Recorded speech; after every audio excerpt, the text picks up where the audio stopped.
Hi, you guys. Hope you're staying cool out there. I am not. It's super hot in my house and outside of my house, but it is kind of beautiful. We're on a good chapter for a hot day because I think this is a joke from a place in Florida, which is called Key West. This chapter, chapter 45, is called Key Worst. My destruction wasn't alone. Do you remember just from that sentence that in the last chapter, or the last few chapters, Timmy's mom found out about the Segway and she made him get rid of Total and she shut down Timmy Failure Inc. It's not going well for him. My destruction wasn't alone. Crocus imploded too. You can see in this newspaper, it says Frederick Crocus takes leave of absence. Odd to see he had a first name. Most teachers don't.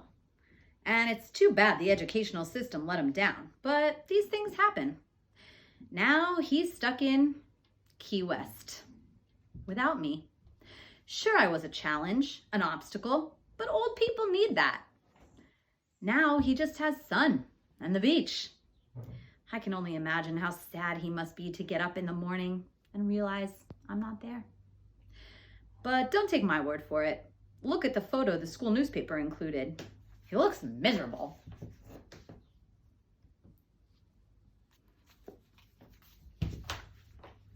Chapter 46, Going Against the Grain. Author's note, the attached is an item of correspondence with my business partner.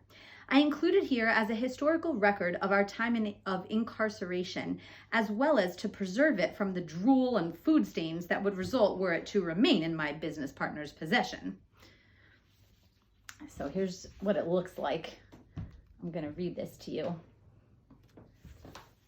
Day 1 of captivity. 2 total.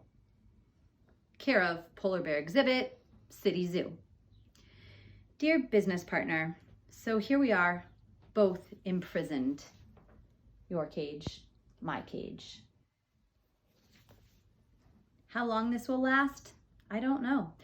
All I know is that I'm chained to these textbooks from the moment I get home to the moment I go to bed, with a break for dinner with the warden. Me, warden.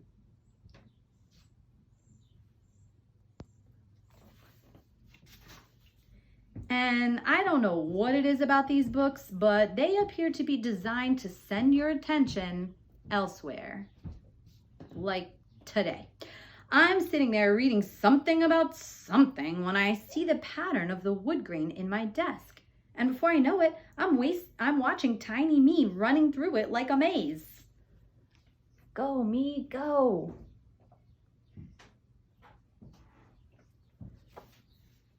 And away goes an hour. So I try to read again, but I hear a dog. Dog. Which makes me think of cars. Cars. Which rhymes with jars. Jars. Which hold mayonnaise. Mayonnaise. So now I'm eating a bologna sandwich. And 2 hours are gone. So I try to study again. But my underwear is too tight. So I have to change it. So I look in a drawer and find a flashlight, which still works. So I do this. And 4 hours pass until the warden checks in. So I run to my desk and say things are fine and look at the book and notice the wood grain. This is a little like some of you doing your math test this week. Chapter 47, I get no kick from kickball. I just want to know why my hamster died. It's Max Hodges, and he's bothering me during lunch recess. I can't tell you, I tell him. Why not? Because the investigatory enterprise has been terminated by external forces. I don't know what that means, he says. That's as simply as I can put it. I'm sorry if you don't know what it means. Yeah, well, I know about your play, he says, smiling. I see, I reply in a civil tone. So you heard it was sabotaged by a rotund ex-associate and his evil tutor? He shakes his head. I heard you fell and hit your head on a sprinkler, he says.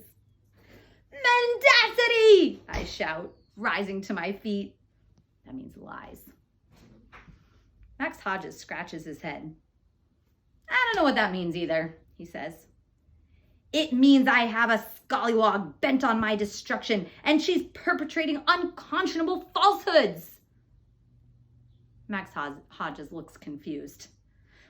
I attempt to walk past the ignoramus, but he grabs me by the arm. Listen, failure, just tell me one thing. Without saying how my hamster died, can you at least tell me if you know? I'm Timmy Failure, I declare. What do you think? Right now, I think you're kind of a weirdo. Before I can reply, I am struck in the head by a kickball. How funny, but funny. I pick up the ball and throw it into the street. Rude. Sorry about the ball, Timmy, but you didn't have to throw it into traffic. It is the new teacher. I do not know his name, so I call him this. New guy. You should try playing kickball with your classmates and me sometime, says new guy. It's fun. I watch as he climbs the fence for the ball. No, thank you, I reply. Why not? He persists. Because you are but a shadow of the man that was Frederick Crocus, and I miss him dearly. Aw, come on, he says. Give me a chance. He tosses me the ball. It strikes me in the face. You have struck me in the face again, I shout. Sorry about that, he says. Let me show you how to catch this thing. But his lecture is mercifully interrupted by the bell for class. Well, I tell him, now you can proceed to destroy the inside of my head as you've just destroyed the outside. He laughs and walks off. I feel a woman's hand on my shoulder. Be nice, says Dondi Sweetwater. Mr. Jenkins is a good guy. Not now, I tell the yard lady. My lunch recess has been sabotaged. I saw, she says, picking up the vicious kickball. Mind throwing this in the rec shed on your way to class? Fine, I reply, but hand it to me gently. I do not wish to be struck in the bean again. She hands me the kickball. Oh, and take these too, she says, lowering her voice. She hands me 2 Rice Krispie treats. For the big guy, she whispers.